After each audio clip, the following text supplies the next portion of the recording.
Navsari railway સ્ટેશને કર્ણાવતી એક્સપ્રેસને મળ્યો stoppage. દક્ષિણ ગુજરાતના મુસાફરોની લાંબા સમયની માંગણી આખરે સંતોષાઈ। અમદાવાદ અને મુંબઈ વચ્ચે દોડતી કર્ણાવતી એક્સપ્રેસ ટ્રેનને નવસારી રેલવે સ્ટેશન પર વિધિવત રીતે સ્ટોપેજ આપવામાં આવ્યું। આ ઐતિહાસિક ક્ષણે નવસારીના સાંસદ સી.આર. પાટીલ ખાસ ઉપસ્થિત રહ્યા હતા। પ્રથમવાર કર્ણાવતી એક્સપ્રેસ નવસારી સ્ટેશને આવી પહોંચતા જ મુસાફરો અને સ્થાનિકોમાં ભારે ઉત્સાહ જોવા મળ્યો। નવસારીના ઝડપી વિકાસ અને સતત વધતી વસ્તીને ધ્યાનમાં રાખી રેલવે મંત્રાલય દ્વારા આ નિર્ણય લેવાયો છે। અગાઉ હાઈ સ્પીડ વંદે ભારત એક્સપ્રેસને પણ નવસારીમાં સ્ટોપેજ અપાયું હતું।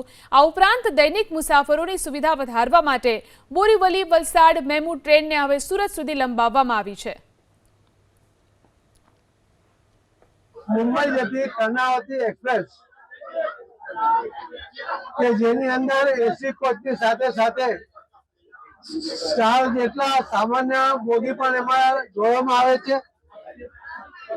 એ ટ્રેનનું સ્ટોપેજ આજે પહેલીવાર નવસારીને મળી રહ્યું છે। પહેલા પણ વંદે ભારત સ્ટોપેજ નવસારીને મળ્યું છે અને આ વધારાની સગવડ પણ નવસારીની વર્ષોથી ડિમાન્ડ હતી। નવસારીને જે રીતે ડેવલપમેન્ટ થાય છે, જે રીતે પોપ્યુલેશન વધે છે, જે રીતે એની આવશ્યકતા છે અને એના કારણે આ ટ્રેનના આજે સ્ટોપેજને કારણે આજે હજારો લોકો પ્લેટફોર્મ પર હાજર છે। લોકો એની ખુશી વ્યક્ત કરી રહ્યા છે। એ જ બતાવે છે કે આ ટ્રેનની કેટલી બધી આવશ્યકતા હતી।